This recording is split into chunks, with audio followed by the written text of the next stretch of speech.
Last কিছুদিন, 1 সপ্তাহ থেকে 10-15 দিন হচ্ছে সুলেখা চক্রবর্তী ওর উপর টিনা ব্লগার যে নামটা আছে তার সাথে আমার নামটা জুড়ে দিয়ে বিভিন্ন রকম কুকথা ছড়ানো হচ্ছে।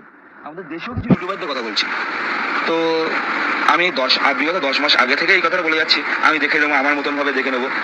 তো এই কথাটা মানে এখন আজকে বলাটা হাস্যকর যে আমি আমার মতন ভাবে দেখে নেবো। আর বিগত 2 মাস আগে কোনো একটা ফুটেজ খাওয়া সমাজসেবিকা, ঠিক আছে, মাই ফুট, ঠিক আছে, যাকে আমি big zero, she is a big zero আমি মনে করি।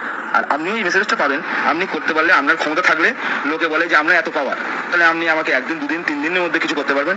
আপনাকে আমি 15টা দিন টাইম দিলাম, কি করতে পারেন করে নেবেন, ঠিক আছে।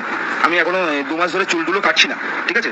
আর ডিটেলস আপনি বুঝে যাবেন কেন কাটছি না, মানে আপনি আমাকে কিছু করতে না পারলে কি করতে পারবেন, আমি সেই জন্যই চুলটুল কাটছি না, ঠিক আছে। তো অনেক চেষ্টা করেছে, থানা পুলিশের ভয় দেখিয়েছে, আকাশবাণী দিয়ে, ঠিক আছে, বার্তা দিয়ে। তো ঘটনা হচ্ছে আমি আমার মতন ভাবে, যেটা আমার প্রতি, আমার দেশের আইনের প্রতি যেটা ভরসা আছে এখনো পর্যন্ত টিল নাও, আমি সেইভাবেই এগোতে চাই। 1 জুলাই একটা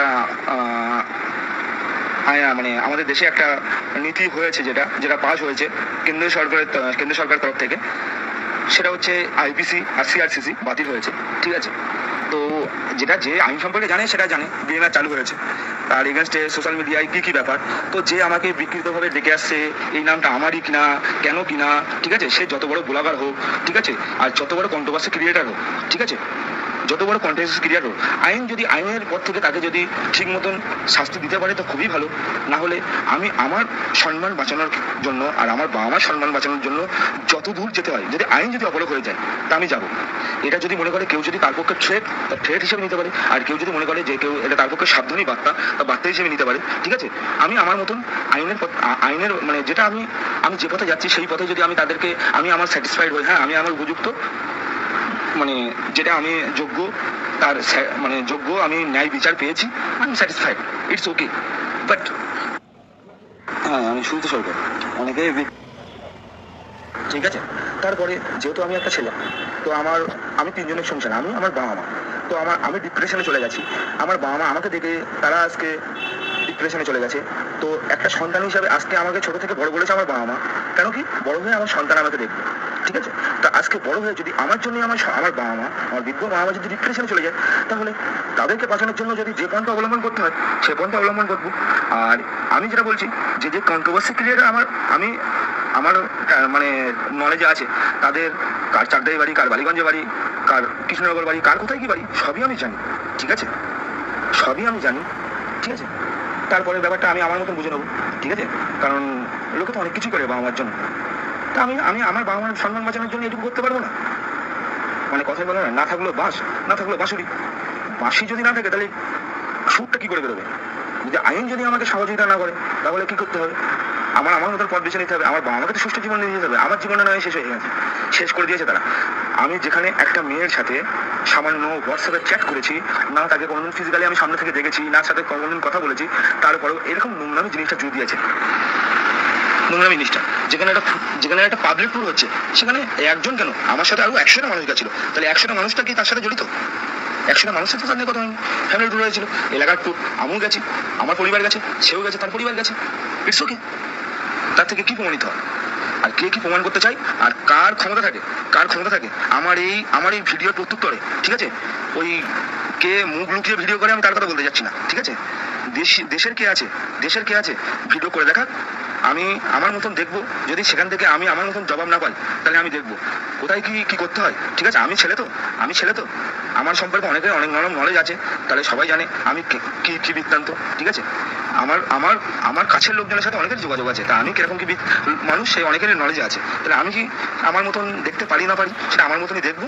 that's all, have a good day. Anyway, দিয়ে তো শেষ হয়ে গেছে, have a good night, tata. হ্যাঁ, সব থেকে বড় কথা হচ্ছে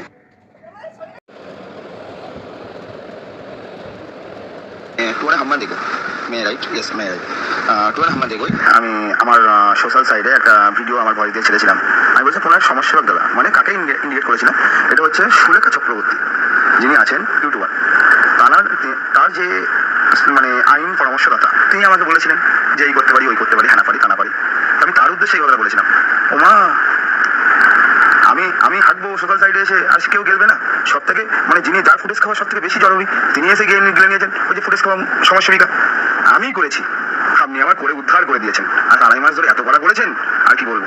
তা আপনাকে একটা কথা বলে রাখি, 2.5 মাস তো আমি আরো মানে 3 মাস 16 করা পূর্ণ হতে পারে না, 3 মাস টাইম দিলাম, আর 15 দিন এক্সট্রা টাইম দিলাম, মেবি 2.5 মাসে বেশি হয়ে গেছে। 15 দিন টাইম দিলাম, আপনি তো এত কিছু করেন, 15 দিনের মধ্যে আমার একটা পশম রাত্রে তুলে দেখান তো, তাহলে বলবো you are something, she is are something. বুঝবো আমি সোশ্যাল সাইডে আমি বললাম তো করে দেখান, ঠিক আছে? ওই যে একটা নোংরা মহিলার দিয়ে, ঠিক আছে, নোংরা মহিলার দিয়ে নিজের চ্যানেলকে প্রমোট করা, মানে যার দিয়ে চ্যানেল প্রমোট করে বলছে আমি ইউটিউবে এসেছি জঞ্জাল মুক্ত করতে, আরে ডাস্টবিন দিয়ে উনি প্রমোট করছেন নিজেকে, আর উনি বলছে সোশ্যাল সাইডে নিজেকে আমি এসেছি আমি প্রমোট করতে। কি হাস্যকর। আর এনাকে আবার লোকজন মানে বিশ্বাস করে। যাই হোক, ওনার নিয়ে আমার মাথা ব্যথা নেই, উনি ওনার ব্যাপার উনি ওনার মতন বুঝবেন, বাট আমার দিকে আমি আমার মতন বুঝে নেবো। তো যাই হোক, আজকে যে লাস্ট কোনো রকম আমার লিঙ্ক নেই, আর আমি কোনো রকম কেউ বলতেও পারবে না, মানে ওই গল্প গরু গাছড়া ছাড়া সে কেউ বলতে পারবে না তাকে আমাকে কোথাও দেখেছে বা কোনো এভিডেন্স আছে। বাট উনি বলে দিয়েছেন বাবা উনি তো সিএম, সরি পিএম না রাষ্ট্রপতি, উনি তো এটাই ভাবেন না, উনি আইন তৈরি করবেন। ওই আম্বেদকর লিখে গেছিলেন উনি সংশোধন করবেন, ঠিক আছে, ডক্টর আম্বেদকর লিখে গেছেন উনি সংশোধন করলেন। যাই হোক, উনি এটাই ভাবেন। উনি বলে গেছেন, তারপর থেকে আমাকে আর আমার পরিবারকে আমাকে ছেড়ে খাচ্ছে মানে কি, আমি আমার পরিবারের একমাত্র সন্তান, আমার উপর আঘাত আসা মানে আমার বাবা মার উপর আঘাত আসা। আজকে আমি আমার ফ্যামিলি ফার্স্টেশনে আছে, এর জন্য একমাত্র দাবিকে উনি ফুটেজ খাওয়া, উনি বলছেন সমাজ সেবিকা, সমাজের গোষ্ঠীর পিণ্ডি চটকে দিয়ে উনি বলছেন সমাজ সেবিকা, ওনার জন্য আজকে। তা আমি বলে রাখলাম, আজকে আপনার জন্য যদি আমার ফ্যামিলির কোনো ক্ষতি হয় তা আপনি কোথায় গিয়ে পালাবেন আমি এটা বুঝে নেবো। আর আমার এই ভিডিওর প্রত্যুত্তরে আপনার যে চাঙ্গবঙ্গ আছে না, কন্ট্রোভার্সি ক্রিয়েটার, ক্ষমতা থাকে, আপনি তো বলেন আপনার বিশাল হাত, আমি আমার মতন করে দেখবো। আমি যদি ন্যায় বিচার না পাই, কারণ আমি স্বাধীন দেশের স্বাধীন নাগরিক, সার্বভৌমত্ব অধিকার আমাদের সবার আছে, তা আমি সেই জায়গা থেকে বঞ্চিত হলে আমি আমার মতো বেছে নিতে হবে। আমি আমার বাবা মার যাতে সম্মানটা ফিরে আসে, আমার সম্মান তো গেছে ব্লগের চ্যানেল বেঁচে খাচ্ছে, ক্ষমতাকে তুই ভিডিও করে বানাস এই প্রত্যুত্তরে। আর তোকে অনেক রেসপেক্ট দিয়েছি, তোকে তুই ছাড়া বলা ছাড়া কিছু না, তুই আজগুবি গল্পে আমার নামে অনেক বলেছিস, আপনার চাঙ্গবঙ্গদের বলে দেবেন, ঠিক আছে, তারপরে আমি আমারটা বুঝে নেবো। আমি যেখানে সোশ্যাল সাইডে মানে কোনো রকম কোনো ইন্টারেস্ট রাখি না, সেই জায়গায় দাঁড়িয়ে আমার সবকিছু নিয়ে আমার নাম্বার এক্সপোজ, আমার এক্সপোজ, আবার উল্টে আমাকে শাসাচ্ছে, আমার স্ক্রিনশট আছে, আমার নাম্বার এক্সপোজ হচ্ছে কারো চ্যানেল দিয়ে আমাকে শাসাচ্ছে। তুমি কি চোখে অন্ধ? আমাকে বিকৃতি নামে রেখে আমার সবকিছু আমার হোয়াটসঅ্যাপের বায়ো এক্সপোজ করে আমার নাম দিয়ে আমাকে শাসাচ্ছে। রেডি থাকো, 2 পয়সা ইনকাম করতে এসেছো, সবই ঠিক আছে, সবার মানুষের বেঁচে থাকতে গেলে এখনকার সব থেকে বড় জিনিস মানি। আজকে এই যে সারা দেশে একটাই জিনিস, মানে ইন্ডিয়া ওয়ার্ল্ড কাপ জিতে না, মুকেশ আম্বানির ছেলে বিয়ে হচ্ছে কেন? বিয়ের বাজেট 5,000 কোটি টাকা, আরে মানি আছে বলেই 5,000 কোটি টাকা খরচ করতে পেরেছে, আর আজকে সেই জিনিসটাই সব অল ওভার ইন্ডিয়া ওর উপর ফোকাস রেখেছে। তো সবাই টাকাটাই সব থেকে বড় জিনিস, অবভিয়াসলি বেঁচে থাকার জন্য টাকার মূল্য আছে, টাকা ইনকাম করতে এসেছো করো, অবভিয়াসলি করতে পারো, তাই বলেই নয় কারো মান সম্মান বেঁচে কাউকে ডিপ্রেশনে ফেলে দিয়ে। আমি এটা কারোর জন্য সাবধানী বার্তা দিচ্ছি না, আমি চ্যালেঞ্জিং বার্তা দিচ্ছি।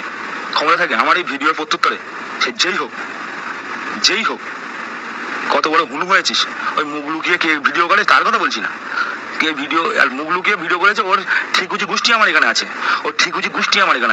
ওর ব্যাপারটা আমি আমার মতন করে দেখবো, আগে আমার দেশের ব্যাপারটা দেখি, ভিডিও বানা। ও মানুষের মধ্যে পড়ে না, কি যেন শুনে গেছে চীনা বলা, ওর পুজো করে না, ভুল দেখায়, ওই নিয়ে মানে হিন্দু ধর্ম নিয়ে একটা বিকৃত কথা বলেছিল। যারা ধর্ম নিয়ে কথা বলে আমি মনে করি মানুষ সবার আগে মানুষ, আমার সব থেকে নিয়ারেস্ট যে ফ্রেন্ড সে একজন মহামারান। তা আমি এটা মনে করি না যে ধর্ম বলে কোনো কিছু আছে, ভেদাভেদ আছে, ভেদাভেদ একটাই মানসিকতা, আমি এটা মনে করি। দেশ বা ধর্ম বলে কোনো ভেদাভেদ হয় না, আমি এটা মনে করি। তো ওসব হচ্ছে মানে মানুষের পর্যায়ে পড়ে না, ওর ব্যাপারটা পরে দেখবো, যেহেতু ওরা ইন্টারন্যাশনাল ব্যাপার পড়ে যাচ্ছে, ওর ব্যাপারটা পরে দেখবো। ওর নাকি রাষ্ট্রপতি মানে ওদের দেশের রাষ্ট্রপতি ওর হাতে আছে না কি আছে, ওর ব্যাপারটা আমি দেখবো, অবভিয়াসলি দেখবো। ওর ঠিকানা আমি হয়তো স্পেলিংয়ে যে আমাকে দিয়েছিল, স্পেলিংয়ে হয়তো একটু এদিক ওদিক হয়েছে, সে যেভাবে দিয়েছিল আমি সেভাবেই করেছিলাম। ওর দেশের বাড়ি কোথায় সবই জানি, ওর বাবা নেই তাও জানি, ওর বাবা কি জন্য মারা গেছে তাও জানি, ঠিক আছে, সবই জানি। তো এটা আমি জানি, কোনো ব্লগারকে শেয়ার করিনি, কারণ শেয়ার করার মতন মুহূর্তটা আসেনি, কারণ যে সময় আমি জেনেছি তার সেই সময় কোনো কারোর সাথে আমার পরিচয় নেই কোনো ব্লগারের সাথে। আর টিল নাও কোনো ব্লগার না কোনো কন্ট্রোভার্সি ক্রিয়েটার, আমি কারোর সাথে কন্ট্যাক্ট রাখি না, আর প্রয়োজন বলবে না, কারণ আমি সেই জগতের মধ্যে নেই। কিন্তু লাস্ট কিছুদিন হচ্ছে ওই কোনো ব্লগার ফ্ল্যাট নিয়েছে, তার মধ্যে আমাকে উদ্ঘাটন করা হচ্ছে। মানে পৃথিবীর বুকে চাপদারি একজনই আছে, ইজ মি, আমারই একজনই আছে। তো এটাই হচ্ছে কথা। তো যাই হোক, কে ফ্ল্যাট নিল, কে কোথায় থাকলো, কে ভাগাড়ে থাকলো, কে ফ্ল্যাটে থাকলো, কে মানে রাজবিলাসে থাকলো, আমার কোনো আছে না। আমার দিকে আসলে আমি আমার তবে বুঝে নেবো, ঠিক আছে? আর আমি বুঝে নিতে চাই। সবাই এটাই কথা বলবে এই কথার, মানে আমার এই ভিডিওর প্রত্যুত্তরে যে জোরে মেঘ ডাকে সে গড়ে বিদ্যুৎ